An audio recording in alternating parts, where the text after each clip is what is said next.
Olá, Jaca Lovers! Bem-vindos a mais um episódio de JacaCast. Eu sou a Ju. Eu sou a Fer. Eu sou o Vitor. E eu sou a Aurimar. E o episódio de hoje é... aquele em que falamos sobre cidade. E aí, pessoal, beleza? Hoje a gente tem um convidado especial aqui, o Aurimar. E aí, Aurimar, como você tá, cara? Fale um pouquinho sobre você. Tudo bem, prazer estar aqui. E vim aqui mais para conhecer, entender sobre sustentabilidade e tal. Então, vou participar e o que eu puder contribuir, vamos aí. Que massa, seja bem-vindo aí, que você apareça em mais episódios, hein? Bem-vindo ao JacaCast. Então é isso, pessoal. O tema de hoje será sobre cidades. Pensando desde o surgimento das primeiras cidades, lá por volta de 3.000 a 4.000 a.C., na região da Mesopotâmia, atual Iraque, e Egito, até as grandes metrópoles do século XXI, podemos perceber que a ideia do que uma cidade vem passando por diversas modificações. As primeiras cidades surgem no que chamamos de Revolução Neolítica, ou Revolução Agrícola, que é quando a transição do modo de vida nômade para o agrícola e sedentário fixo. Como é apresentado por Harari, livro Sapiens, as cidades surgem a partir do momento que o trigo domesticou o homem. Tendo as primeiras cidades locadas próximas aos grandes rios, este novo estilo de vida é caracterizado pelo comércio e por ser regida por um Estado. Mesmo tendo passado milhares de anos desde a Mesopotâmia e da antiga Roma, o conceito de cidade ainda é um tema muito atual. Toda essa discussão se dá pois esta forma organizacional é algo muito mutável e se adapta a quaisquer mudanças sociais. Então, para começarmos a pensar e estruturar a discussão de hoje, gostaria de ouvir de vocês. O que é cidade para você, Ju? Então, para mim, cidade é um laboratório de experimentação. No sentido que as pessoas estão constantemente experimentando, errando e refazendo, mais errando ultimamente, mas tudo bem, e criando novas formas de habitar tanto o espaço público quanto o privado, né? E mais ainda, para mim, a cidade é uma junção da tecnologia e a natureza. Ah, legal, legal. Para você, Aurimar, nosso convidado de hoje. Então, para mim, a cidade é meio que uma ferramenta para construir memória, experiências. Então, toda vez que eu penso nas cidades que eu já morei, eu penso nas memórias que eu passei nelas, nas experiências que eu tive nelas. E são os espaços delas que criam, né, todos esses momentos. Pô, legal, legal demais. E você, Fer? Eu penso que a cidade é um lugar para as pessoas se sentirem partes do espaço. Eu acho que é um espaço construído para as pessoas, para os indivíduos. Então, é um espaço, um lugar em que a gente pode encontrar um conforto, a segurança. Na maioria das vezes, não encontra a segurança, mas no meu ideal de cidade é um lugar que você reúne todas as coisas, harmonia com a natureza, cultura, artes, formas de expressão. É um ambiente em conjunto, sim. Não, legal. Pra mim, a cidade é meio que um ser mutável, sabe? Algo que nasce, se desenvolve, se alimenta, se movimenta, sabe? É um ambiente que deve se moldar ao estilo de vida e que conversa com a sociedade, sabe? De uma forma, como posso dizer, saudável e duradoura. Eu acho que é isso pra mim, cidade, hein? Estamos falando bonito, esse episódio é Que mais isso, filósofo. O que é cidade para você? Em ouvinte. Fica aí o questionamento, pessoal. É Só verdade, tá vamos deixar um tempo bastante. aqui pra pessoa pensar o que é cidade. O que é cidade? Aquele momento do desenho Dora Aventureira? Onde está a Pós-dramático. cidade? Onde está a cidade pra você? Eu É acredito que. Eu acho que às vezes a gente acostuma tanto com a nossa realidade de cidade que a gente não pensa realmente o que é cidade pra gente. A gente tá acostumado a saía, né? Pra ir pro trabalho, pro supermercado, fazer alguma coisa, mas a gente não tem essa, às vezes, noção, tipo, nossa, cidade é pra gente ter direitos, né? De viver na Sim. cidade. E a gente acaba esquecendo disso. Então, quando vem essa pergunta, assim, o que é cidade? A gente fica, nossa, é mesmo, né? O que é cidade pra gente?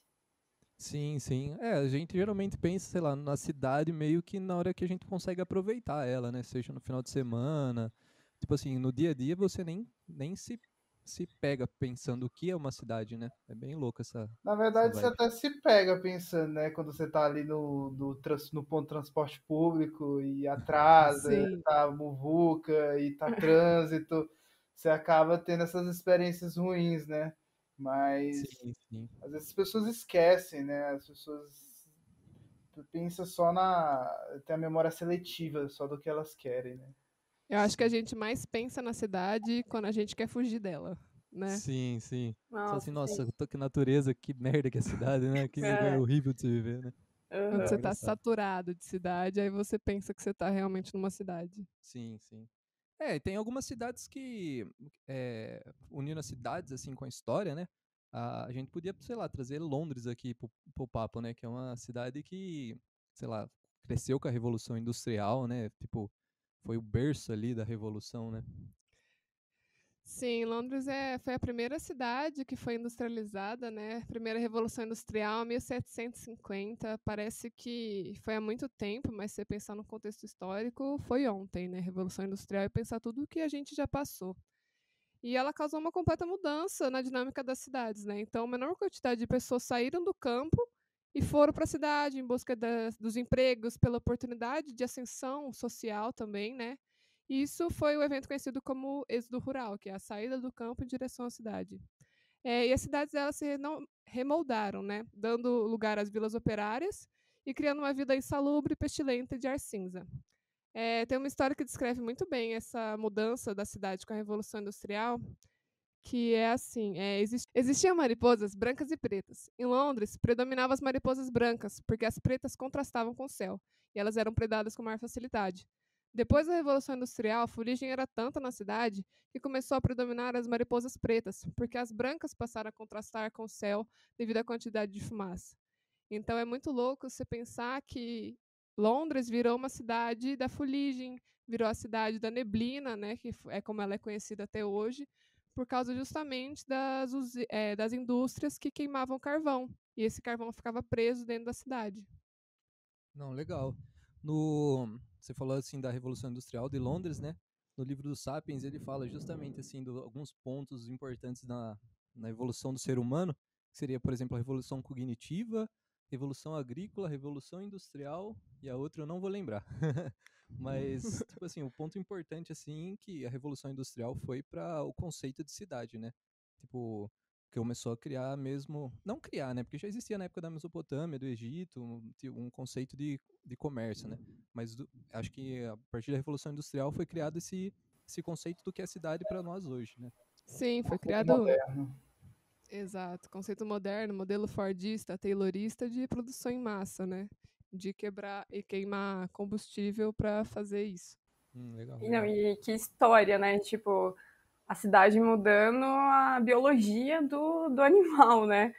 Doido, né, Então, meu? Eu não É sabia que, na dessa história, não. verdade, o ser humano sempre faz isso, né? Ele transforma tudo que está à volta dele para a comunidade dele, né? Então ele faz Sim, isso com a plantação, quando ele domestica planta, faz isso com o animal. O cachorro, por exemplo, é um exemplo disso. O animal que Uhum. foi transformado com a gente ao longo do tempo. né? Então ele sempre está transformando o que ele está em volta, né? Agora saber sim. se é para bom ou para ruim, realmente para ruim, infelizmente. 99% das vezes é ruim. É ruim, infelizmente. Mas pensando assim, tipo, vamos pensar no lado bom também, né? Tem um conceito bastante legal assim que chama cidade-jardim. Alguém pode explicar para nós aí o que é cidade-jardim? Então, o conceito de cidade-jardim ele foi criado por um londrino chamado Ebenezer Howard. Ele escreveu um livro chamado Cidades e Jardins do Amanhã. Ele escreveu esse livro em 1898. Então, as cidades, principalmente Londres, né, já estava num estado muito grave de peste, de insalubridade, as pessoas estavam morrendo muito com epidemias de cólera, principalmente. E as pessoas começaram a tentar criar soluções, tipo, elaborar propostas que poderiam solucionar essa situação que estava acontecendo. E na proposta do Howard, ele busca um equilíbrio entre o campo e a cidade, né? De uma maneira simplificada, ele trabalhava com o conceito dos 3 imãs, que é o imã da cidade, o imã do campo e o imã da cidade-campo. E esses imãs cidade e campo mostram tanto as vantagens e as desvantagens e mostram como esses imãs atraem as pessoas. Eu vou falar de uma maneira bem simplificada aqui, algumas, só 3 de cada um. Então, por exemplo, campos positivas. coisas que atraem, né? É a beleza da natureza, o ar fresco, a abundância de água e aluguéis baixos. Mas as coisas negativas do campo são a falta de vida social, jornada longa com salário muito baixo e uma terra ociosa, né? Porque não tinha gente suficiente para trabalhar no campo. Na cidade, os aspectos positivos são, por exemplo, oportunidade de crescimento social, cultura e entretenimento, ruas bem iluminadas. Na cidade negativa, é, na cidade, as coisas negativas é a distância do trabalho, a jornada excessiva de trabalho e o ar pestilento e o céu sombrio. O terceiro imã, que é o imã cidade-campo, constitui um balanceamento do imã da cidade e do campo. Então, as cidades que o Howard propõe, elas são relativamente pequenas, elas têm 30 mil habitantes dentro da cidade e 2 mil habitantes no campo. E essas cidades, elas têm um desenho em que todo mundo percorre a mesma distância para conseguir ir em todos os lugares. Então, ela é feita num formato de circular radial. Então, ele cria bulevares, que são aquelas grandes avenidas largas, e aí cria no centro ou a parte de cultura, entretenimento e parques, e em volta estão as partes de indústria e também as partes de campo. Não, legal. E esse conceito, assim, é um conceito bastante usado em cidades brasileiras, né? Tipo, pensando aqui em cidade... em cidade Jardim, que fala, né? Uhum. Pensando em Cidade Jardim, me vem na cabeça Águas de São Pedro, que é uma cidadezinha minúscula, tipo... Sim. É uma cidade que tudo é voltado ao centro dela, né? Nossa, E também não tem um sabia. bairro aqui em Goiânia, não tem? Aqui em Goiânia tem um bairro que segue a ideia do desenho do Howard, né? Que o Howard propõe que no lugar de você usar uma malha viária completamente linear e racional, você usa uma malha que está de acordo com o terreno. Então, ela se molda. E a ideia de criar espaços verdes para todo mundo, né? Então, aqui em Goiânia, existem tipo glebas de ruas e elas formam um cul-de-sac, que é uma rua sem saída. E aí o fundo dessas casas seria voltado para, na verdade que deveria ser a frente, mas aqui é o fundo, é voltado para praças. Então é muito legal, mas assim, as pessoas meio que fizeram aqui Cidade Jardim às avessas, porque as frentes das casas ficaram para essa rua de saída, sem saída, e os fundos das casas que ficaram para as praças. E as praças começaram a ficar negligenciadas, abandonadas, né? Então, tem isso também. Não, legal, legal. Você falou assim desse conceito de ter um conceito radial. Eu lembrei de uma cidade na Holanda, chama Groningen, acho que é alguma coisa assim a pronúncia, que o prefeito ele teve uma ideia, não sei se foi o prefeito, né, mas acho que o plano diretor da cidade, de fazer com que os carros não circulassem do centro da cidade, sabe? Todos os carros eles tinham que fazer um percurso como se criasse várias radiais em volta do centro. Então, por exemplo, a única coisa que poderia circular dentro do centro seriam pedestres, ciclistas e eu acho que transporte público, sabe? Então, o tempo que uma pessoa demoraria para chegar no ponto A para um ponto B de carro é o mesmo que fazer essa pessoa andar de bicicleta, sabe? Nesse mesmo trajeto. E isso daí estimulou pra caramba, assim, a redução do uso do carro na cidade. E é um exemplo bem legal, assim, desse conceito radial, assim, sabe? Não acho que não entra em Cidade Jardim, mas me Não, veio na mas é muito cabeça aqui, né? legal. Uhum. E você, Fer, o que você tem pra falar pra gente de Cidade Jardim? Cidade Jardim? Tem também em São José dos Campos, onde é a cidade onde eu morava, tem um bairro também que foi inspirado, assim, nessa mesma ideal, né? Só que é muito estranho, né? Porque é um bairro ali que você vê que é totalmente diferente da cidade, mas ali funciona, só que com o resto da cidade não. Então ficou meio que um sistema ali isolado que dá certo para aquela comunidade, mas ao mesmo tempo não funciona com a cidade inteira. Então é interessante saber como que tem cidades que às vezes busca isso, né? Acho que Goiânia também, né? Não tinha isso que foi planejada de um certo... Sim. Goiânia é desenhada no formato de uma santa. Isso. Onde a cabeça da santa é a parte central da cidade. Então, é onde está o palácio, é onde está meio que a parte institucional da cidade. E aí, da onde seria o corpo da santa, né? Aquela veste, saem as avenidas principais.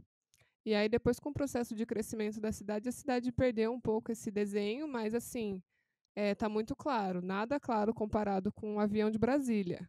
Mas ainda tá lá. Tipo, você vê constelação, assim, né? Você tem que ter uma guia ali. Você tem que ter uma abstração também, assim, para conseguir enxergar. Boa. E você, Aurimar, tem alguma coisa para citar de Teresina pra gente, para trazer aqui nessa discussão? Então, Teresina, a cidade que eu moro no Piauí, ela é uma cidade planejada, mas ela não seguiu nenhum desenho assim específico. Ela foi a primeira cidade planejada do Brasil, então tem mais de 160 anos. Mas ela foi construída bem, como é que se fala, racional, né? Tudo reto e Sim, tal. Só que faz tanto tempo e não tiveram nenhuma preocupação em manter, que isso foi se perdendo, né? Você pensar que 160 anos não tinha carro. Sim, Então a sim. cidade se transformou para abarcar carros e tal, então acabou se perdendo muito, né? Então ter planos, né, diretor assim acaba importando muito para como a cidade pode crescer, né? Então, no sim, Brasil, na década de 50, né, quando a gente começou a adotar muito carro, cidades cresceram pensando nisso, né? Em adotar sim. carro, em ter avenidas maiores, em ter esses planos, e aí acabaram esquecendo outras coisas.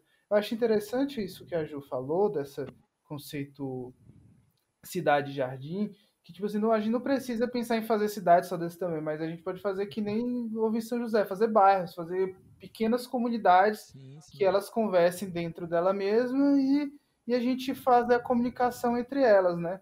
Só que isso leva muito tempo e tem que ser um trabalho longo, né, para mudar, não dá para sair mudando tudo de uma vez. E tem que ter muito as pessoas da cidade têm que querer muito, né? Porque como vai demorar muito tempo, vai passar muita gestão, muita coisa e tal. Então é Influencia Sim. muito, né? Política, Sim. dinheiro, a população em si. É difícil. Secretaria de Planejamento aceitar, Indústria do automóvel. indústria do automóvel. Eu acho assim, tem muitos planos bons, né? Tipo, de cidade. Tipo, até mesmo na faculdade a gente viu várias, assim, pessoas buscando a cidade ideal, né? Por mais que às vezes a cidade ideal poderia ter sido um pouco modernista demais, mas ainda assim existia essa vontade de criar uma cidade ideal. Então, o que impede muito é a realidade, eu acho, de realmente E o fazer. que impede também é a cultura nossa, né? A gente é muito Sim, guiada pelos nossos valores, né? Então a cidade vai mudar muito quando a nossa cultura mudar, né? Sim, sim. Então, sim. Tem por que ter uma exemplo, revolução cultural. exatamente, É, você pensar, por exemplo, aqui em São Paulo, para ver como nossa cultura é importante para o carro, né? Assim, a gente é muito voltado para o carro. Quando diminuir a velocidade da marginal de 90 para 70, o povo quase dá uma revolução daquilo. Então, Sim, Sim, para sim. mostrar como o carro é importante para aqueles coisas, faz mudar um prefeito, uma questão dessa, né? uhum, Então, tem a cultura das pessoas que estão ali realmente define como a cidade vai crescer. Não tem muito como impedir. Então, Sim, pensar esse muito. negócio do carro é meio que a cidade foi construída para o carro, né? Uhum. Você pega, por exemplo, Los Angeles, que é uma cidade que tem muitas pistas, muitas avenidas, assim, tipo, o espaço do carro chega a ser muito maior do que o do pedestre, sabe? É como se tivesse o conceito que aumentando a pista, aumenta o fluxo, né? Faz o fluxo ser maior, né? Mas na verdade não, quanto mais pista a gente percebe que mais pior carro, né? fica. Tipo, O É, Brasil e os Estados Unidos é um bom exemplo sobre a cultura do carro, né? Aqui a gente teve sim, os dois países tiveram épocas que foi muito investido nisso, né? Foi feito um investimento massivo de infraestrutura de carro e a gente sim, vai sim. mantendo e vai aumentando.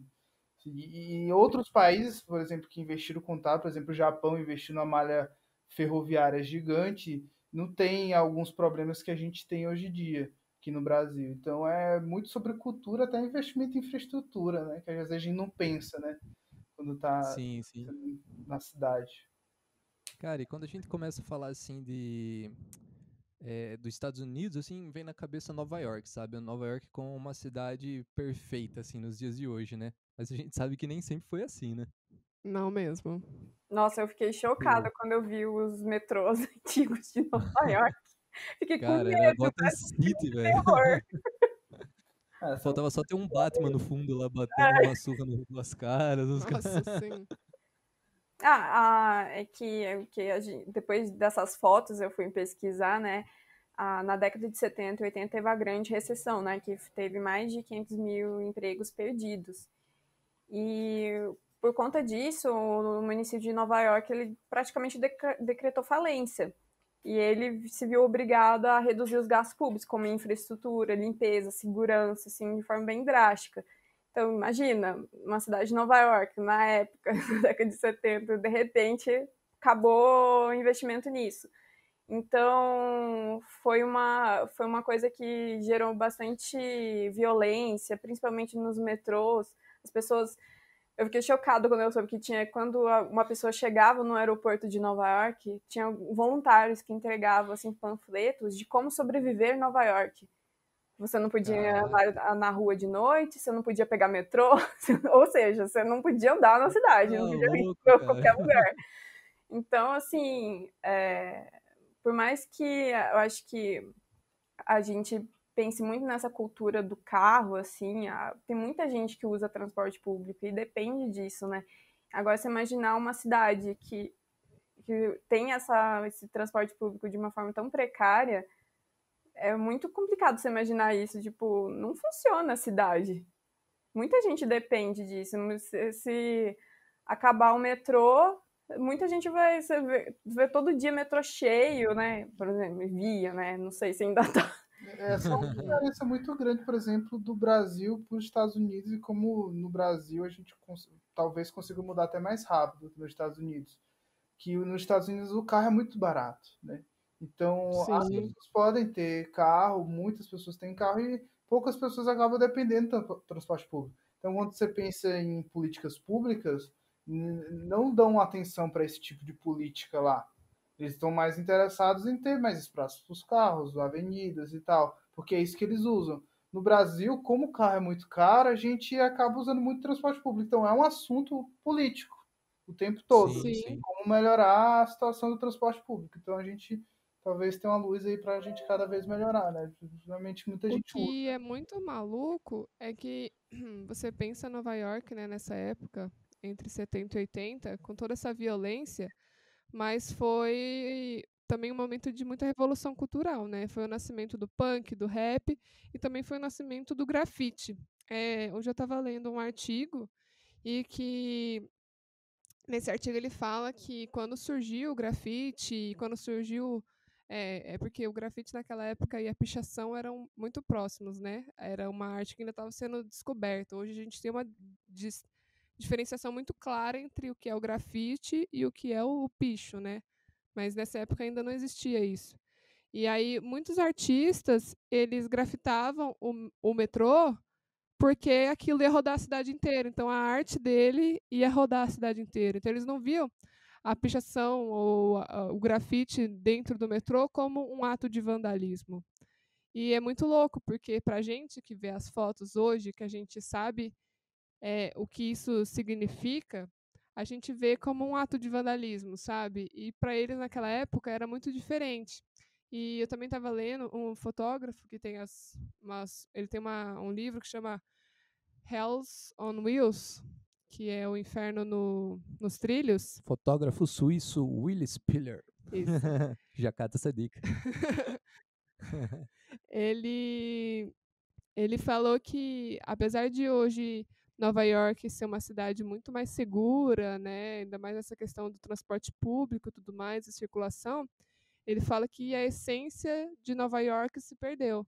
Porque naquela época, naquela década, apesar de toda a violência e de todo o declínio que estava acontecendo, os nova-iorquinos eles tinham uma naturalidade em conviver com aquilo. Então você vê as fotos, tem muitas fotos que são muito chocantes mesmo, assim, de povo apontando a arma para a cara do outro, de gente tipo com faca dentro do metrô, mas tem muita gente tipo ali tranquilo, criança com o pai e tipo as meninas indo para algum lugar. As E sabe, tipo as idosinhas pessoas, passeando. sabe, elas estão bem naquilo, por mais que não pareça seguro, elas sabiam todo mundo sabia meio que o jeito de se comportar e como lidar com a situação, sabe? E aí mais uma semelhança com Gotham, né? Que em Gotham também é assim, todo mundo tá ok com o estado da cidade. Nossa, Sim. real, né? É verdade. Nunca tinha parado pra pensar nisso. Cara, mudando o assunto, mas falando de Gotham ainda, tô jogando uma trilogia do Batman Arkham, a trilogia Arkham, sabe? Cara, você vê Gotham assim, você fala, meu Deus, isso daqui devia ser Nova York mesmo antigamente. Negócio tenso, hein? Caramba, Alguns desenhos Vale dizer que os jogos são sempre inspirados em cidades, né? Sim, Os jogos mais atuais, normalmente, eles são inspirados em cidades orientais, Singapura, muita cidade da Tailândia, muita cidade chinesa, Shenzhen também é lotado de referência em jogos. A Arimar vai saber falar mais disso. minha época já passou de jogo. Tá desatualizado, tem que voltar. tô louco. E, cara, é legal. E falando de Brasil, assim, como que surgiram as cidades no Brasil? Vocês têm alguma referência, assim, pra trazer pra gente? Como que é? O processo de urbanização brasileiro, ele foi a partir da segunda metade do século XX, onde realmente começou a acelerar o crescimento. E a partir disso, foi só aumentando, né, a urbanização. Só que o que a gente vê, né, a gente presencia isso, que foi um crescimento muito acelerado com falta de planos. Por mais que às vezes planos na folha, não saía do papel. Então foi aquele crescimento desfreado, assim, onde a realidade hoje é que tem problemas de transporte, de moradia, saneamento básico, a maioria da população brasileira não tem, que é um saneamento básico, né? É o básico. Básico, tá lá por um motivo essa palavra. E desigualdade social, assim, por mais que eu acho que exista algum, como por exemplo o Ministério das Cidades, que tem essa preocupação de criar financiamento, políticas relacionadas à habitação, regularização fundiária, planejamento urbano, transporte. Ainda assim é uma coisa muito difícil aqui no Brasil. Por mais é uma coisa, por o Brasil ser muito grande, a gente vê que cada estado é de um jeito. Cada estado tem seus desenvolvimentos, suas crises, assim. Então, eu acho que essa falta de planejamento meio que criou, eu acho que justamente essa cultura do brasileiro aceitar essa realidade e não procurar isso. Então, às vezes, acho que nos planos políticos, assim, falar segurança, o que a gente às vezes almeja, mas não existe, né, uma coisa assim efetiva, né? Acho que a gente sente um pouco falta disso na política, de realmente alguém fazer sobre isso. E uma coisa interessante também que eu estava vendo, que o espaço público foi uma coisa muito muito particular, assim, né, principalmente na América Latina, por conta das diferentes etnias que tem aqui. Então a gente recebeu bastante imigrante, né? Tem os indígenas, e meio que criou uma comunidade aqui muito diferente, né? De ser comparado, por exemplo, na Alemanha, né? Não tem tanta gente assim, você identifica quem é estrangeiro ou coisa assim, né? Então, é muito assim que os excluídos do processo do planejamento e a construção das cidades, eles olharam os espaços públicos como se fosse a sua cidadania, eles reivindicam o direito à cidade. Então, eles ocupam o espaço público. A gente vê nas praças assim da cidade, rolezinho, pessoas se encontrando, assim, é um espaço assim que realmente é usado, né? É muito também traz essa ideia assim do que é o espaço público, né, no Brasil. Às vezes a gente fala assim, um espaço público, tá, mas vai juntar mendigo, vai juntar gente pedinte, enfim, mas não, você vê ali que é uma galera tudo junto. Gente diferente, gente com ideologias diferentes, mas é tudo ali, assim. Eu acho que o exemplo de São Paulo, por exemplo, embaixo do MASP, é aquela galera ali que se reúne. Sim. Então é muito do Brasil isso. Acho que a gente devia valorizar mais essa cultura do espaço público, assim. Eu, pelo menos, eu adoro um espaço público. Cara, espaço público é um negócio, tipo, muito mal visto, assim, não só pelos política, né, pelo Estado, mas também pelos cidadãos, né? Eu vejo um exemplo da minha cidade, de Barra Bonita, teve uma praça lá que eles, tipo, o prefeito foi reformular, uma praça, mini praça, né? E cortou as árvores que tinham lá, sabe? Tinha umas 4, 5 árvores, bonitas, grandes e tal. E daí, comentário no Facebook lá, um rapaz comentou assim: parabéns ao prefeito, agora a praça está muito mais segura. E eu falei, caramba, velho, como assim? Não faz o menor sentido. Tipo, as pessoas ainda têm esse conceito de praças e espaços públicos não são feitos pro público, né? São feitos, igual você falou, Fer, pra, sei lá, morador de rua, pra baderneiro, essas coisas, né? Eu acho muito louco, porque quando uma pessoa fala isso pra mim, diz tipo, você tirou as árvores e tornou isso mais seguro, tem um texto, já cata essa dica, parte 2, Uhum.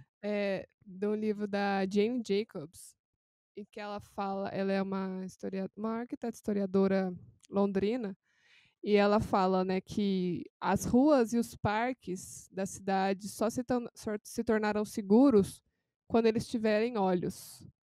Ou seja, o lugar é seguro quando ele tem pessoas. Se não tem pessoas, não é seguro. O problema não é a árvore que está lá ou que não está lá. É a falta de É a pessoa. falta de pessoa. Então, tipo, se você vai passar num lugar à noite e tá você sozinho atravessando, sei lá, 200 metros de uma praça, você vai se sentir seguro. Mas se você estivesse atravessando essa praça e tivesse, tipo, 40 pessoas ali, umas crianças brincando no parquinho, um pessoal jogando futebol, umas mulheres conversando, uns caras conversando, um grupo tocando um violão ali, sabe? Você ia passar por aquilo, você não ia se sentir seguro em nenhum momento. Então é muito Sim. isso. Cara, você falou disso, me veio na cabeça agora o exemplo de um cantor, Marcelo Genesi. Não sei se vocês conhecem, mas Não. ele teve um ano que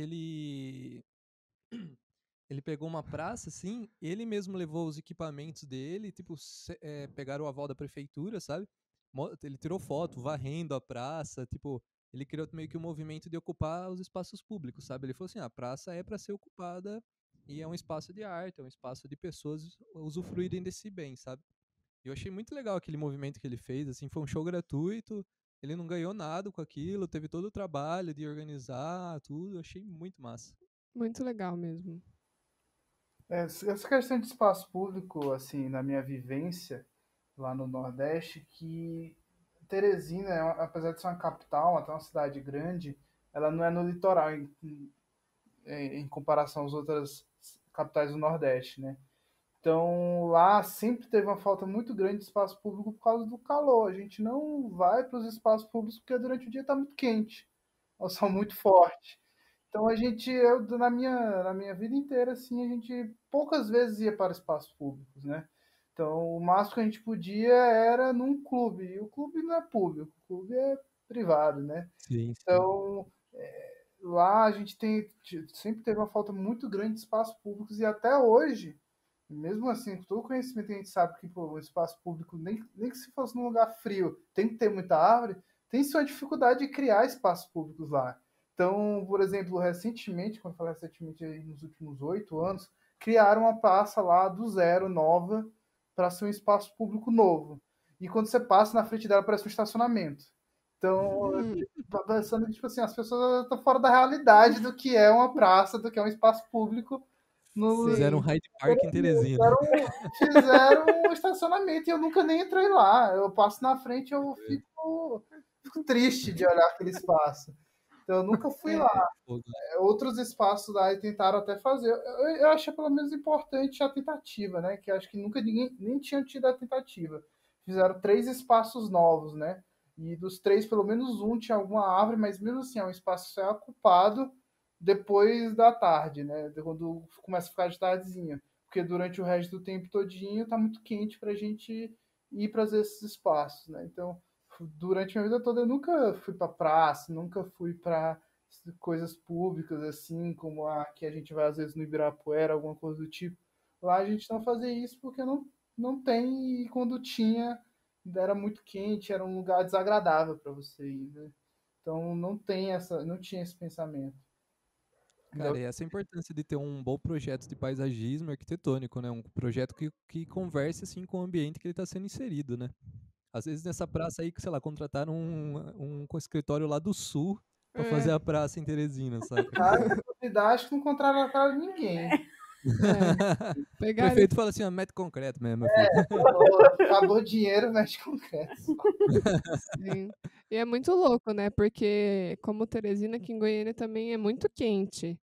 E a gente tem, aqui é uma cidade que tem muitos parques e muitas praças que estão envolvidas por edifícios, né? Então, e é muito louco porque das 7 horas da noite, mano, as praças ficam lotadas, os parques ficam lotados, sabe? Cara, E Goiânia tem muito atleta, né, velho? Assim, de rua. É bizarro até, cara. todo mundo corre.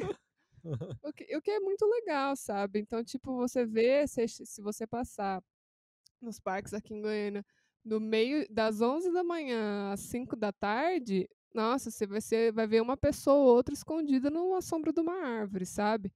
Mas se você chegar ou no período cedo da manhã, que o sol ainda está mais fraco, e no fim do dia à noite, vai estar sendo utilizado. Eu acho que isso também é uma questão que tem que ser levada em conta em cidades muito quentes, sabe? Que o espaço público, ele é 24 horas. Sim. Ele não é para você usar ele no período que só tem dia, ele tem que ser utilizado durante o dia e durante a noite também. Bom, pessoal, falamos bastante sobre a cidade, né? Mas a gente sabe que a cidade ela tem vários problemas, assim, né? Tipo, não só violência, como a gente já citou, Nova York na década de 70, mas assim, a gente percebe há muito tempo, e muito recorrente ainda nos dias de hoje, problemas de enchente, né? Eu vejo bastante assim em São Carlos, que é a cidade que nós 4 estudamos lá, fizemos faculdade, que, meu, lá em São Carlos todo ano tem chuva e destrói o centro da cidade, né? É porque São Carlos também é uma cidade muito assim, que foi feita por pessoas muito inteligentes. A cidade ela é banhada por 4 rios grandes e eles escolheram, por livre e espontânea vontade, fazer o centro da cidade no fundo de vale. Então, além de eles terem retificado o rio, né, que os rios eles fazem esse zigue-zague. Imagina aquela fotinha, aquele vídeo da Amazônia, assim, o rio assim fazendo vai e volta, lindo. Agora imagina que nas cidades também eram assim. E as pessoas retificam isso. Antigamente, na época do rodoviarismo, as pessoas acreditavam que isso era um simbolismo de evolução, né, de modernidade, do homem dominando a natureza, mas, na verdade, a natureza vence nessa briga. Né? O rio ocupa o espaço dele. Cara, e tem uma foto que eu vi da época que canalizaram o rio lá, né? Que o jornal fala assim, chegou a modernidade em São Carlos, estamos canalizando o rio, não lembro qual é o nome do rio que passa lá. Sim. Mas é um jornalzinho da época, achei muito louco. A gente tem o Promemória em São Carlos, que tem todas essas manchetes, né, mostrando, é muito maluco ver. E aí, tipo, o centro da cidade foi feito nesse fundo de vale, mas é o centro feito no fundo de vale que eles nem sequer deixaram a reserva. Então, tipo, o concreto da pista e das praças e dos imóveis, ele está em cima da onde o rio acontecia e tem um reguinho d'água passando. E cada ano que passa, essas enchentes aumentam, né? Lá em São Carlos tem uma coisa que chama Black Enchente. Todo ano tem Black Enchente, porque a cidade alaga, as pessoas perdem tudo do comércio e elas vendem no outro dia por um precinho amigo. Mas é assim, triste, gente, mas é não é uma verdade. enchente, assim, é uma enchente, que é um negócio que leva carro, leva ônibus, caminhão, é uma enchente muito forte. Vale notar que nos últimos anos, quando eu e a Fer mudamos para São Carlos, né, em 2014, eu lembro muito, a gente estava um dia no instituto, e nosso Instituto de Arquitetura de São Carlos também é no fundo de vale, mas ele tem um espacinho assim de reserva do rio alagar, então ele toma pista, ele já não entra direto no comércio, como é no centro. E tava uma chuva, e a gente, nossa, que chuva é essa, né? E tá, a gente foi para casa, e aquela água, a rua estava alagada, mas não estava assim, nada absurdo. No outro dia, a gente olha no jornal, as pessoas, tipo, molhou tudo, caiu o portão, arrancou asfalto, sei lá o quê, alagou sei lá na onde. Gente, isso é normal. E aí moramos lá 7 anos e todo ano tem. E no último ano, dezembro do ano passado, em São Carlos, teve uma enchente, teve uma chuva, né, tão forte, foi uma chuva muito semelhante àquela que teve em Belo Horizonte, que alagou o... Como que é o nome? Pampulha. Que alagou a Pampulha, né, que até a igreja da Pampulha ficou meio que submersa, assim. E teve essa enchente e a velocidade da água era tão rápida, era tão alta, que ela fez tipo uma tsunami de carros. Então arrastou todos os carros que estavam no topo do vale para o fundo do vale e o rio que estava canalizado, ele começou a passar tão forte por baixo que ele levantou o asfalto. Então todo o asfalto do centro foi arrancado tanto pela força da água que estava descendo por cima do concreto, quanto pela força da água que estava passando por baixo. Cena de filme, galera. Cara, na minha cidade esse ano acho, teve uma enchente que o cemitério, teve enchente assim, né, e o cemitério fica perto do rio, sabe? E daí a enchente tirou um caixão do túmulo. O caixão foi com o corpo, assim, no meio da rua, velho. Vocês acham? Barra tá tendo uma chuva pesada também lá. Foi tenso, foi tenso. E tem esses problemas, assim, que surgem nessas cidades, né? Não precisa nem ser nas grandes cidades. Tipo, Barra, São Carlos. São Carlos é um pouco maior, né? Mas a gente percebe que o problema de enchente é algo recorrente em várias cidades, né? E não sei se vocês conhecem alguma técnica, assim, de resolver esse problema de drenagem na cidade. Como que Então, é? existe uma técnica de planejamento que chama infraestrutura verde. Na infraestrutura verde, você tem várias possibilidades de fazer desenhos urbanos que vão auxiliar não só a frear a velocidade que essa água chega no fundo do vale, quanto você absorver essa água antes dela descer. Então, você impede sequer dela criar a gente fala nessas cascatas urbanas, né, que é aquela água que desce numa super velocidade pelas ruas. Eu vou falar aqui sobre duas técnicas que elas são são complementares e elas são muito palpáveis, assim, de vocês conseguirem imaginar. A primeira chama jardins de chuva. Eles são um canteiro com plantas, e esse canteiro é feito com um rebaixamento do solo, para permitir que a absorção de maior quantidade de água possível, né, que é o que a gente quer. Essa água ela vem de biovaleta e da chuva mesmo. Esse solo ele é tratado com areia e ele é descompactado para atuar como uma esponja, absorvendo a maior quantidade de água possível. Vale ressaltar também que essas plantas colocadas, elas suportam um solo bastante encharcado, mas elas não são plantas aquáticas. Então elas não suportam um solo inundado, aquele empoçamento de água. Então essa técnica, você tem que criar um solo que consegue absorver essa água da superfície numa velocidade bastante rápida. E as biovaletas, né, que alimentam esses jardins de chuva também, elas nada mais são do que umas valetas, como se fossem umas valetas comuns, só que elas utilizam o solo para fazer a drenagem, a absorção e a filtragem da água. Antes que esse acidente caia na cadeia de águas pluviais, ou então que ele seja conduzido para o jardim de chuva, né? Ela é feita a partir de um recorte linear no solo e ela é composta por várias camadas. Aí tem brita, pedrisco, tubo de drenagem e o solo descompactado, além da vegetação superior. Então, por exemplo, você imagina as calçadas do seu quarteirão. Então, você tem a porta, né, da sua casa, aí você tem a calçada, normalmente você tem uma árvore ou um poste. Ali naquela linha onde tem essa árvore, esse poste, né, que normalmente eles ficam alinhados, imagina que isso tivesse um recorte ali, que ligasse todo o seu quarteirão, que passasse cortando. Então, isso seria uma biovaleta. Então, na hora que a água da chuva caísse, ou que viesse essa água escorrendo pelo concreto, né, pelo piso do asfalto, que é impermeável, ela ia absorver. Então, quando chegasse no fundo de vale, não ia ter tanta água, você ia estar diminuindo a quantidade de água que está descendo. Sim, é meio que você. Tipo assim, o problema da água, da vazão da água, tipo assim, a água vai chover, né? Vai cair. É um jeito de meio que você desviar isso de acontecer, de destruir um centro de uma cidade, de um caixão aparecer na rua, tá ligado? Exato. São algumas soluções, né? A água vai cair, né? A água vai cair. Não, chover não tem o que fazer, né? Eu acho, né, esse negócio da chuva às vezes acontece até em cidades que não chove muito, né? Tipo assim, não precisa chover muito para poder causar uma enchente ali ou Sim. alagar uma rua. Só um concreto. Em Teresina é esse caso, tipo assim, lá não chove muito a parte do ano, assim. E na época de chuva sempre tem as enchentes localizadas porque aqueles locais foram mal planejados. Era alguma depressãozinha pequena e não se houve a preocupação. E quando se houve a preocupação, né, tipo, beleza, sabemos que todo ano aqui alaga. Eles fizeram a drenagem lá, tudo bonitinho. Aí no ano seguinte alagou de novo, por causa do lixo. As pessoas jogavam lixo na rua, tinha lixo que não era recolhido, o lixo vinha e tampava a drenagem, né? Então, o clássico, né? O clássico da cidade urbana. Isso, então, tipo assim, né, também vale muito a preocupação das próprias pessoas, né, com o espaço que elas ocupam, né, para poder conseguir resolver o problema.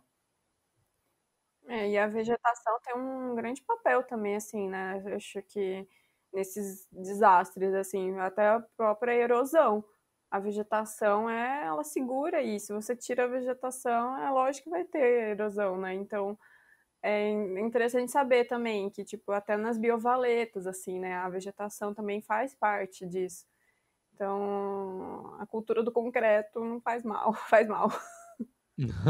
Sim, e é interessante perceber que existem essas técnicas, tá que elas existem há muito tempo, mas nos últimos anos elas começaram a ser mais usadas, sabe? Em São Paulo tem um projeto muito bonito que chama Gentilezas Urbanas, e ele é encabeçado pelo André Graziano, que é um dos sócios do Licuri Paisagismo, que fez o Parque do Povo de São Paulo, ali perto do JK Iguatemi.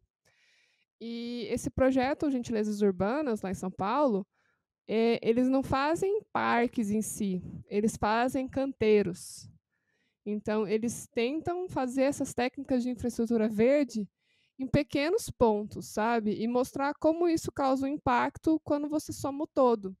E eles estão fazendo esse projeto, eu acho que não completou um ano ainda, que esse projeto já está sendo implementado, e eles já vegetaram, né, e colocaram infraestrutura verde em numa área de maior do que a área do Central Park.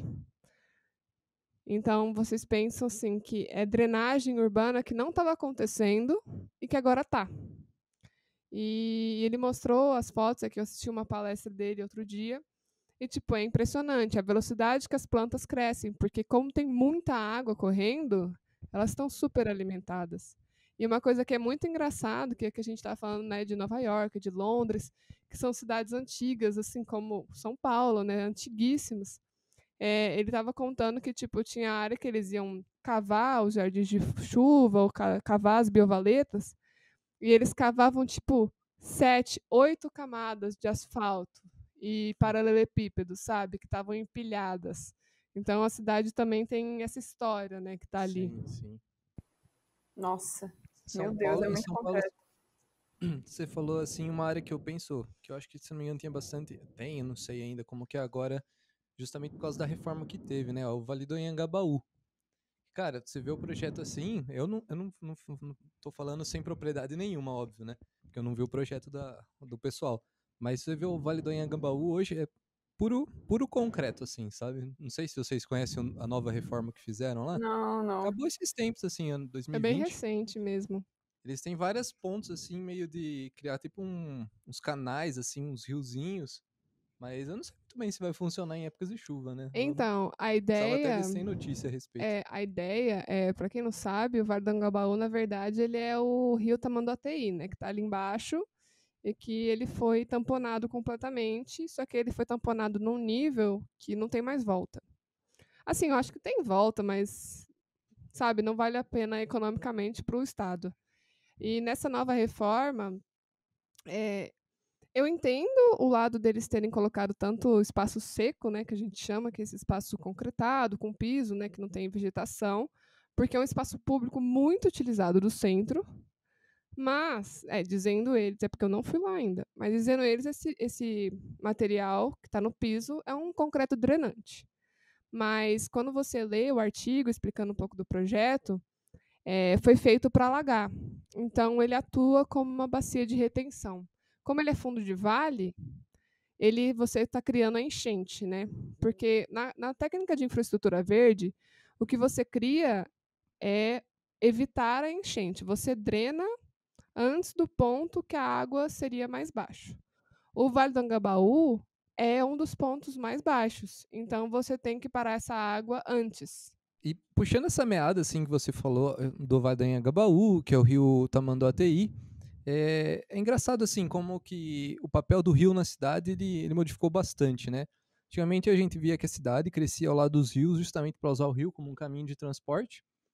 E tanto que uma vez eu vi uma matéria assim do plano de urbanismo de São Paulo, um plano que foi aprovado, mas não foi construído, que eles justamente usavam o rio, acho que era Marginal Tietê, e construíram várias pontes, um canal de hidrovia para transporte público, essas coisas, né? E isso me traz assim a ideia que a gente já comentou, mas que a cidade não é feita mesmo, assim, não conversa assim com o seu ambiente, né? Não conversa com o rio, não conversa com os pedestres. A cidade mesmo foi feita para carros, né? Sim. E é Isso que muito, você muito falou louco isso, né? do Rio é interessante, porque o Brasil tem uma potência muito grande para usar esse tipo de transporte, né? Principalmente para carga.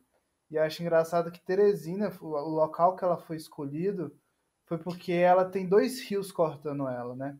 Ela tem dois rios, um bem grande, que é ali na fronteira entre Maranhão e Piauí, que é o Rio Parnaíba, e o outro Poti, que corta a cidade indo do Piauí para o Maranhão. E aí foi feito justamente pensando para usar esses rios como meio de transporte de carga mesmo, para escoar a produção. E isso foi totalmente abandonado, né? Não houve nenhum projeto, tipo assim, um rio que era navegável virou, tipo, passa a não ser navegável, né? O Rio Parnaíba em vários pontos por causa da ação humana. E hoje em dia, para poder usar ele, a gente tem que tipo, tornar essas partes navegáveis para a gente conseguir usar realmente ele de forma correta. Então, é interessante como é que a gente tem um espaço, a gente perde espaço, porque a gente não presta atenção nele. O rio, ele é meio que, ele é um transporte de cargas ali, né? Eu sou de Barra Bonita e lá passa o Rio Tietê, que é uma hidrovia importante, assim, no Brasil, né? Que é a Tietê-Paraná. Direto você via navio de carga passando lá, e é muito louco, né? Esse papel do rio, assim, na cidade, né? E daí, agora também, no meio da conversa, assim, o papo vem, papo vai, lembrei que eu fui visitar Brasília, e, cara, aquela cidade lá realmente faltou drenagem e faltou espaço para pedestre. Você pode comentar um pouco aí, Fer, de Brasília? Você que manja aí da cidade? Eu fui muito, né, em Brasília. Todo final de semana eu tô indo pra lá.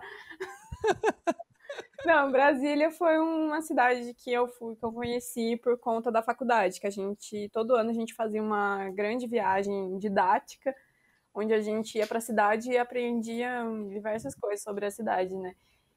E o que eu fiquei mais chocada, assim, em Brasília foi justamente isso, assim, porque como somos estudantes, a gente fazia a maioria das coisas a pé, né? Estudantes de arquitetura, vamos vivenciar a cidade. Então a gente ia para Brasília, aí ia para um ponto em outro ali na praça lá principal. Meu Deus do céu, a gente tava morrendo lá de. Eu lembro até a Juliana falar para mim antes da viagem. Acho que foi até porque é por conta da sua mãe. Você falou assim: olha, Fê, acho bom você levar um. Como é que é aquele negócio do nariz? Um soro de nariz. Um soro de nariz, porque vai estar muito seco Brasília. E eu falei assim, nossa, mãe, vai estar muito seco Brasília, a gente precisa comprar um soro de nariz. Quando chegou lá, realmente, o olho começou a ficar o calor e a gente não conseguia achar um lugar de sombra para descansar. Tipo, a gente fazia as paradas e não tinha lugar, a gente ficava, tipo, no concreto ali. Era muito ruim, assim, e até o próprio, acho que o transporte público, lá o metrô, o que é muito esquisito, é não pegar a cidade inteira. Foi o primeiro metrô na vida que eu vi que não tinha ninguém. Eu lembro de eu estar do lado de Feju, não tem ninguém aqui nesse metrô. Não tinha O metrô não tinha ninguém, tava tão limpo que dava pra gente sentar no chão. Caramba. E você sentou, cara, os né? acessos... Hã? Você sentou. Eu sentei, eu tenho fotos. Os acessos do metrô lá são muito bizarros, né? Que passa embaixo da pista, assim. Eu achei muito estranho. Tudo em Brasília é muito perigoso, né? É muito perigoso. Eu sinto que pro pedestre é um negócio do beco que você é sequestrado pela van preta, sabe? Porque como tudo é muito autovia, para você passar de uma superquadra por outra, tem uma autovia cortando. E eles fizeram uns túneis. E esses túneis é onde o pedestre supostamente teria que passar. Só que passa um pedestre ali por dia e olhe lá, né? E é tipo assim, simplesmente macabro, escuro o local, porque você está cruzando uma via que tem 5, 6 faixas. Fora o canteiro. Por exemplo, o canteiro da Épia tem tipo 15 metros o canteiro, sabe? Então você está cruzando 30, 50 metros lá. Eu tenho até um vídeo com a Fernanda que ela me filmou tentando atravessar uma rua, uma suposta rua em Brasília, em que não tinha faixa de pedestre em nenhum lugar perto. Era uma área militar que tem até a concha acústica lá. E a gente, tipo, eu olhava para um lado e falava assim, agora vai. E, tipo, sai correndo porque os carros estão vindo em alta velocidade e você não tem o que fazer. E ela ficou me filmando, rindo da minha cara, sabe? Então, Como tipo, boa amiga, né? Lógico. lógico. É uma cidade que não é para o pedestre de jeito nenhum, assim, né? E é só, não tem esse ar livre, né? Ou você tá no carro, ou você tá no shopping, ou você tá na sua casa, Uhum.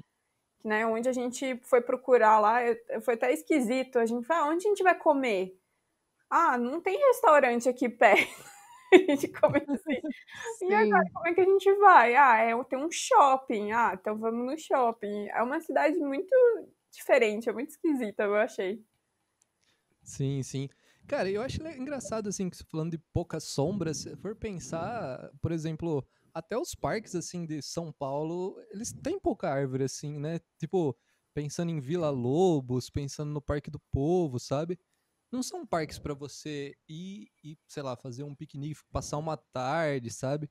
Acho que são mais, sei lá, parques atléticos, assim, pra você fazer um esporte, sabe? Não sei, vocês têm algum comentário, assim, a respeito dos parques de São Paulo?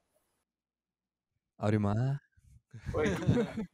Ah, não, então, aqui, né, os parques que eu fui, né? Na verdade, para mim, qualquer parque desses, para mim, já era uma grande diferença, né? Porque lá a gente não tem. Então, nesses espaços, assim, eu nunca frequentava, tal, e chegar aqui já foi outra visão, né? E quando você vai durante o dia, aí sim você vê a necessidade da árvore, né? De ter uma sombra para você ficar e tal. E o Ibirapuera é muito bom para isso, porque ele tem bastante árvore, você consegue ficar o dia inteiro. Você chega de manhã, você só sai de noite, né? Sim, E agora cara. Vila Lobos não, quando chega meio-dia você começa a suar, o sol começa a pegar em você. Sai correndo.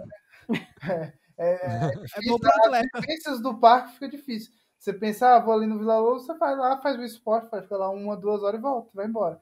Ibirapuera não, você já vai com outra intenção, né? Consumir É, o o espaço. Ibirapuera é mais pra curtir, né? Assim, né? Você consome o espaço de outra forma, né? Você pega E, assim. cara, o Vila Lobos é engraçado. Eu gosto muito de lá, assim, mas, tipo, lá no sol você sofre. E na chuva, cara, foi 2 vezes andar de skate lá, eu meio que surfei, sabe? Porque começava a chover assim, a avenida ficou um riozinho, saca? Tipo, a drenagem lá também é falha o negócio. Bom, você É porque eu pratica acho que o dois solo esportes, né, Vitor? É verdade. Tá na hora de variar um pouco ali, né? acho que lá no Vila Lobos precisa de uma manutenção. Acho que o solo lá já tá meio compactado, sabe? Toda vez que eu vou lá parece, tipo, eu sinto que a intenção de lá não era ser um deserto, mas ele tem uma pegada de deserto, sabe? Eu sinto que o solo é seco, a grama é seca, as árvores estão secas, tudo é meio seco lá. E eu acho que não é problema da chuva, porque parece que a chuva bate naquele solo e é como se fosse um concreto, sabe? Ela escorre, ela não absorve. Não sei se tá precisando vir uma maquininha lá dando uma sabugada. Cara, o Parque do Povo já é um parque que eu me identifico mais, assim, perto do Vila Lobos, sabe? Eu acho que conversa bastante com aquele negócio que a gente tava falando da cidade sendo por pedestre e tal, que os acessos lá meio que são através de, muito mais fácil, óbvio, né? De bicicleta ou a pé, né? Você pega o metrô ali do, acho que é Cidade Jardim, né? Ou Uhum. Parque do Povo, não lembro como chama a CPTM, e você já tá dentro do parque, né? E tem, pô, tem muita ciclovia que chega nele lá, sabe? Vila Lobos também dá para chegar de trem. Dá para chegar de trem. Dá pra chegar de trem também no Vila Lobos. Sim, Sim, CPTM, né? Eu não lembro o nome da estação, mas... Vila Lobos. também não lembro. É Vila Lobos. Ah, o Vila Lobos você tá falando. Ah, tá. É verdade. Ups. É que, tipo, o Vila Lobos você vê que tem um estacionamento lá, sabe? Tipo, muita gente vai ainda de carro no Vila Lobos, né? No É. Parque do Povo eu acho que não tem estacionamento. Não dá pra Sim. chegar de metrô lá. É uma coisa que eu não entendo aqui. Tipo assim, o maior parque da cidade, você não consegue chegar de metrô, que é um transporte muito usado. Mano, Ibirapuera é a frustração da minha vida. Eu acho que é uma barreira, assim, ó, que você não consegue ir embora desse parque. Eu amo ir lá, mas lá é sempre. Tipo assim, pra chegar, parece que a gente tá animado, a gente paga um Uber, a gente anda, sabe? Mas aí você passou 5 horas lá dentro, andou tipo 15 quilômetros, aí você quer ir embora e não tem como você ir embora. Tipo, tudo em volta é uma via, como se fosse uma gigantesca praça. Você não tem ônibus, você não tem metrô, você não tem trem, você não tem nada. Não, até tem, né? Mas, tipo, é difícil, né? Você lembra aquela vez que a gente foi, Aurimar? Lembro. Ficamos um tempo esperando o ônibus lá, cara. Exatamente. Nós E fomos outra embora a pé. coisa, você sempre vai estar do lado errado que você quer ir embora. Então, você É verdade. Sim, Esse sim. que vou quem querer não. ir embora. Pra Eu onde acho que é uma grande você peça, você assim, vê de ir que embora. você tá no lugar mais distante e atravessar o parque inteiro pra poder ir embora. Aí não tem como dar Essa acho que é a graça do cara que fez o Ibirapuera, sabe? te deixar do Mas lado contrário da saída que você quer. Sim. eu acho legal, eu acho muito bonito o Parque do Povo, eu acho o projeto lindo. De novo, ele é do André Graziano, que é esse cara que eu comentei do Licuri. Mas uma coisa que também a gente está comentando muito é que eu acho que não é o caso do Vila Lobos, porque o Vila Lobos é um parque antigo, né? Mas o Parque do Povo, por exemplo, ele é um parque recente. Então, ele não tem muitas árvores grandes porque não deu tempo ainda, né? Então, tipo, vocês têm que pensar que o projeto do paisagista, como a nossa professora da faculdade falava, é um trabalho muito ingrato, porque o seu cliente vai te agradecer daqui 15 anos e vai ligar: nossa, meu jardim ficou lindo, porque é quando a árvore vai crescer, né? Sim, sim. Então, tipo, eu sinto que lá no Parque do Povo tem muito isso. Mas eu sinto que o Parque do Povo, ele tem muito, tipo, uma cara de entrada, porque apesar de eu odiar isso, ele é um parque que ele é gradeado. E ele tem uma entrada e ele tem uma saída. E a entrada dele é os gramadões. Então, para quem entra no parque, vai nos gramadões, talvez vai na quadra e volta, fala que o parque não tem árvore. Mas quando a pessoa realmente dá a volta no parque, percebe que tem esses lugares de sombreamento muito bons, sabe? Muito gostoso. Mas é muito louco. E um outro exemplo também, um pouco meio na contramão desse, é o Parque da Juventude, né? Que era onde é o Carandiru, que foi feito pela Rosa Clias. E é um projeto, assim, estupendo de maravilhoso, sabe? O projeto, ele tem várias fases, assim. Então, a primeira fase que você entra, primeiro lugar que ele tem acesso, né? Então, já chegando nesse ponto do acesso, você desce na estação do Tietê ali e você tá você desce na estação do Carandiru, você tá dentro do parque. E ele tem a ETEC, né, que era onde eram os pavilhões femininos, virou ETEC. E ele tem por todo o percurso, até nas partes que são menos sombreadas, que não tem tanta árvore, ele tem tipo uma marquise, né, que é um grande pergolado sombreado para você andar. Então você dá uma cozinhada só em certos momentos assim, porque é para até você chegar a esse lugar sombreado. E depois, quando você passa, uma ponte, que aí você também chega numa parte que tem um pavilhão que ia ser construído e foi abandonado, que ela deixou lá. Você consegue andar por cima dos muros, onde eram os muros de observação dos guardas. Mas nisso tudo, tipo, a natureza ali, ela não mexeu, sabe? Então, tipo, é muita árvore, muito antiga. Então, é uma sombra muito gostosa de se andar. O piso é totalmente, tipo, é cascalho, é argila expandida. E ela criou também uma coisa que eu achei muito bonito, que é uns morrotes, que ela fez com o resíduo da demolição dos pavilhões. Então ela fez grandes curvas, porque era plano, né? Porque era um presídio. E tem também as várias quadras de esporte, quadra de futebol, tênis, tem negócio de rampa de skate. Então, tipo, e você consegue acessar o parque de todos os lados. E cada lado que você acessa, você tem uma experiência diferente, sabe? Eu acho que é um parque que, para quem vai a São Paulo, normalmente as pessoas não visitam, porque ele está na Zona Norte, e porque as pessoas têm uma coisa na cabeça que eu confesso que eu tinha muito, porque eu sou uma pessoa assim meio sensível. E eu tinha muito medo de pisar no Carandiru, porque eu cresci ali do lado e eu via o Carandiru ser Carandiru, e eu via quando tinha as revoltas lá dentro, e queimando colchão no telhado, sabe? Então, para mim, eu ia pisar no Carandiru e ia ter aquela energia ruim, sabe? Mas o projeto é tão bem executado, faz se sentir tão bem lá dentro, que não tem essa coisa, sabe? Então, tipo, quem vai a São Paulo, eu recomendo muito.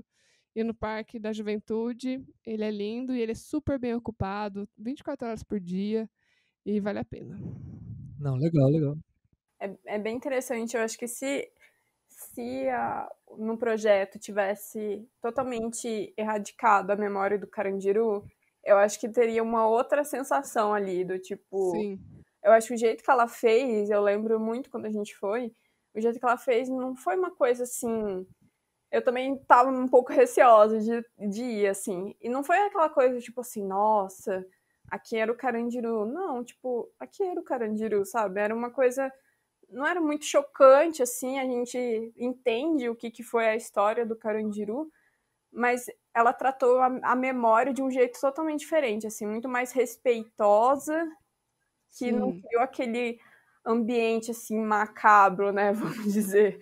Foi um ambiente ali que é da história de São Paulo, né? Então, eu achei bastante interessante, assim, que ela não, não fez a gente esquecer, né? Tipo, existiu ali, é importante a gente lembrar, sabe, que existiu. O parque tem um papel histórico ali também, né? Tipo, Sim. Sim, acho que o Carandiru é um marco de São Paulo, sabe? Um presídio dentro de uma cidade é algo muito incomum no mundo, né? E a gente teve o Carandiru tantos anos. E o que eu gosto muito, eu acho que entra numa questão muito do papel da natureza, sabe? Porque nesse pavilhão que foi parado a construção dele está na metade, ele tem o piso e começaram a levantar as paredes, né?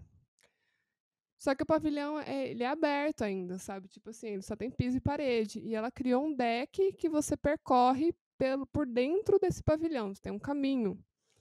E você, tipo, eu acho que se não tivesse a quantidade de árvores que tem ali, se a natureza não tivesse, tipo, abraçando os muros do jeito que tá, não ia ter essa pegada que tem.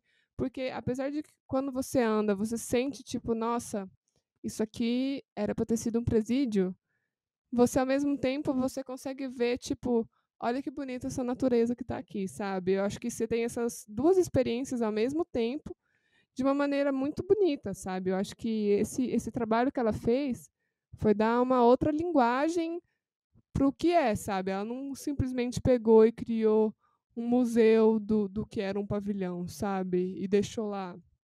Que é muito o que acontece, né, em Auschwitz, por exemplo. Nada se compara também, né, Carandiru a Auschwitz, mas quando você vai a Auschwitz, que a gente foi no caso, você entra dentro dos prédios e você entra dentro dos locais. Eu entendo que o papel disso e da memória que é necessária, né, de que ter na Alemanha e ter do judaísmo também, mas... Polônia. Hã? Ah, é da Polônia. Não, a memória dos alemães eu tô Ah, falando. tá, Sim, é desculpa. na Polônia, gente. Mas é muito pesado, sabe? Mas foi feito para ser pesado. Eu acho que é muito essa diferença, sabe? Foi feito para você ir lá e você se sentir mal por esse momento histórico sequer ter acontecido. E, tipo, em São Paulo tem uma interpretação que ela quis trazer, que é uma interpretação de, tipo, enfrentar aquela realidade com outros olhos, sabe? É não ver o Carandiru apenas pelas revoltas, mas reconhecer as vidas que tiveram ali, sabe? Eu acho isso muito, muito bonito da parte dela. Não, legal, legal. Pensando assim ainda em parque, saindo um pouco de São Paulo, né? A gente pensa no Parque Inhotim, né? Em Minas Gerais. Acho que é um parque que eu nunca fui, mas eu tenho muita curiosidade de ir, justamente porque tem um festival bem bacana lá, que é o Meca. Mas é um parque que conversa muito, assim, entre a natureza e a arte e o estar, né? É um parque bem legal, assim, eu acho. Vocês têm algum comentário? Vocês já foram lá, não foram? Eu e a Já. Fer fomos nas viagens didáticas em graduação, Vi- salvando a gente. Viagens didáticas, hein? Que isso? Muitas histórias. Sim, é uma coisa que vale dizer é que Inhotim, a área de Inhotim, ela era uma área de mineração no século XIX. E o que é muito engraçado, vamos falar um pouco de etimologia, né, que é a origem das palavras. Inhotim é por causa que o dono dessa propriedade de mineração chamava Timothy. E as pessoas da área chamavam ele de Senhor Tim. E aí era Inhotim, que era o Senhor Tim. E aí virou Inhotim por causa que era o Senhor Tim. Da hora, E eu né? achei isso, assim, sensacional. Brasileiro sendo brasileiro, como sempre, né? Exatamente. Eu acho incrível. Palavra E, É. e um empresário que herdou a área, chama Bernardo Melo Paz, na década de 80 ele decidiu transformar a propriedade num museu a céu aberto. Ele gerou tanta recuperação da área, quanto deu um uso cultural para ela ao mesmo tempo, né? Inhotim hoje é a sede de um dos mais importantes acervos de arte contemporânea do Brasil e é o maior museu a céu aberto do mundo. Inhotim é uma experiência que eu desejo a todo mundo. É algo indescritível a experiência que é Inhotim, porque a gente pensa muito que o museu é a parte interna, né? É o acervo que está lá dentro. E em Inhotim é diferente. Além do acervo que está dentro, né, do museu em si, cada edifício, cada instalação é uma obra. Então, é como se fosse um museu numa escala gigantesca, né? Por isso que é um museu a céu aberto, porque cada espaço de exposição também é uma exposição em si. E é muito incrível lá a experiência. E lá tem uma piscina muito legal, que ela é no formato de um livro de endereço, sabe aqueles que tinham A, B, C, D, F, G? Só que esses ABC é a escada. É muito legal. Que da hora, que da hora. Você já foi também, né, Fer? Você gostou de lá? Eu gostei demais. Eu acho que eu nunca tinha visto assim um lugar daquele, assim, foi uma coisa quando eu cheguei lá, eu falei assim, nossa, existe uma coisa assim no Brasil. Porque Que é da hora, que da exatamente hora. isso, é um museu a céu aberto, assim. Então, além de ser um museu meio que arquitetônico, onde os próprios prédios assim já falam por si só, dentro dos prédios também já tem outros tipos de arte. A gente encontrou lá vários tipos, até sensoriais ou só visuais. Então, o ambiente também, né, é muito ligado à natureza, com a água, com a vegetação. Então é meio. A gente se sentiu bem lá, assim. É meio que aquela sensação de liberdade que você tá Que assim, da hora. vamos pro próximo prédio, ver o que tá rolando lá dentro. A Que gente da hora, entrava que da hora. lá, era um museu, sei lá, com a água, sobre a água. Aí a gente, nossa, é com a água. Aí ia por um outro, era totalmente diferente, assim. Então é uma experiência, eu acho que bastante artística em si. Que massa. Cara, É, eu acho que uma próxima vez, assim, de feriado, que o mundo não estiver acabando, assim, que surgir a oportunidade, vou pra Inhotim, hein? mano, Inhotim é muito lindo e é legal pensar que não só tanto arquitetonicamente quanto no quesito de paisagismo. Lá tem um jardim botânico muito importante, referência mundial, e lá tem um dos jardins do Burle Marx com maior número de espécies. Burle Marx é um nome brasileiro, franco-brasileiro no caso, né? Internacional de reconhecimento em jardinagem. E ele tratava as espécies brasileiras como ornamentais, né? Que ninguém fazia na época ainda. As pessoas sempre traziam espécies estrangeiras para tratar no paisagismo. E ele dá um valor para cactos. Ele cria jardins de cactos que ninguém tinha a menor noção do que se seria possível. E lá em Inhotim ele cria experiências incríveis e que você tem acesso. E tipo, em Inhotim a entrada ela é relativamente bem barata e ela tem dias gratuitos ainda, sabe? E vale dizer que o Meca Inhotim, que reunia música, palestra, workshops, exposições e muito mais, Esse ano está previsto para o dia 25 a 27 de junho. Será? É a grande pergunta do ano. Será? É, né, velho? A gente tá Que se difícil. perguntando isso sempre. Qualquer coisa. Será? Será? Será? Será? Será? 2021 começando pior que 2020. Então é isso, pessoal. Espero que todo mundo tenha gostado da nossa conversa. Sintam-se à vontade para conversar com a gente também. Vai ter um e-mail aqui embaixo na descrição e uma caixa de comentários se você está assistindo esse podcast no YouTube. Espero vocês no próximo episódio. Vocês querem passar pra gente aqui suas redes pessoais? Vamos lá, Ju. Pessoais. Qual é a sua rede pessoal? A minha pessoa é @jusantos91 e de trabalho é @jacafruto. Fernanda? A de trabalho é @arquitetanaterra, a pessoal é @fe.ivale. E Auremar? Qual que é a sua rede pessoal? Eu só tenho a minha rede pessoal, aurimar.bezerra, no Instagram. Boa. A minha é @victorabile. E é isso, né? Muito obrigado pela participação de hoje, Arimar. Você está sempre muito bem-vindo aos nossos episódios de JacaCast. Obrigado. Obrigado a vocês também, Jaca Lovers. Sem vocês, isso daqui não seria possível.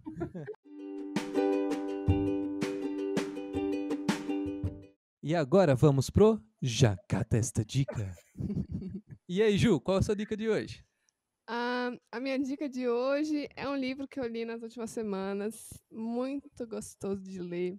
Chama Eleanor Park. Ele é um livro que está na categoria Jovens Adultos. E esse livro, ele me atraiu, na verdade, a capa que me convenceu. Eu já fui na livraria, 5 vezes seguidas, e toda vez eu pegava o livro e eu nunca comprava, aí um dia eu decidi comprar. E ele é um livro que trata de, de um casal, né, que eles se conhecem no ensino médio, e aí meio que desenvolvendo essa coisa deles estarem se conhecendo, se apaixonando pela primeira vez, e é muito gostoso o livro de ler, assim, sabe, parece uma série gostosa de assistir, e o legal é que todos giram em torno de gibis e rock and roll, então, todos os capítulos eles estão falando, talvez, sempre de uma música ou outra, de rock, de uma banda específica, e de um gibi. Então é muito gostoso, eu super recomendo. Quem está querendo, aquela leitura do fim de dia, que você está cansado e você quer uma coisa gostosa, leiam Eleanor Park. Massa demais. E você, Aurimar, qual que é a dica de hoje? Eu tenho para indicar, lembrando aí da Nova York dos anos 70, o filme Warriors, que ele é bem dessa época aí de Nova York dos anos 70, que tem guerra de gangue, briga, então é um filme bem legal de se assistir, bem divertido, filme que retrata um pouco dessa época aí. Então, fica a dica. Não, legal. Vou assistir. E você, Fernanda? Bom, eu acho que é um livro que eu acho que toda mulher devia ler, a Gil sabe muito bem. Eu acabei de lembrar aqui que às vezes eu folhei de vez em quando, que é Mulheres Correm com os Lobos. Eu acho que não é muito válido dar um spoiler, assim, do livro, porque eu acho que é uma experiência que cada uma tem que vivenciar ali, porque é muito de pessoal, assim, né? Eu acho que é um livro que pode te trazer muitas revelações, muito entendimento sobre questões que você achava que não era tão de mulher ou que era só sua, mas que pode ser de muitas mulheres que é por aí que está acontecendo. Então, eu acho que é um livro bom assim para um empoderamento feminino. Acho que explica bastante coisas e te ajuda bastante coisa também. É o livro de cabeceira feminino, eu acho. Eu acho ele incrível. E ele não é um livro de se ler assim, de sentar e ler de cabo a rabo. Ele é um livro meio que de consulta, sabe? Ele é muito, muito bonito o livro. Vale muito a pena mesmo. Não, legal. A minha dica de hoje é um livro que eu li essa semana, chama Essencialismo, do Greg McConnell, ou alguma coisa assim. Vai ter aqui na descrição do vídeo. Cara, é um livro muito legal, ele conversa um pouco sobre essa ideia do minimalismo, assim, né? Mas principalmente a ideia do essencialismo é você saber dizer não e escolher o que é essencial para você, sabe? E é muito bom o livro, realmente Não é muito aqueles autoajuda classicão, assim, saca? Mas ele aborda bastante temas, assim, desde o trabalho até relações interpessoais e com a sua família, relações com seus amigos, com seu chefe, com seus colegas de trabalho. É um livro muito bom mesmo. Recomendo totalmente. Então é isso. Muito obrigado, Jaca Lovers. Muito obrigado a todos que ouviram nós neste episódio. E esperem, acho que a gente vai ter um episódio parte 2, né, desse tema, Sim. que é um tema bastante grande, bastante complexo. E é isso. Vejo vocês no próximo episódio. Jaca! Jaca! JacaCast. JacaCast.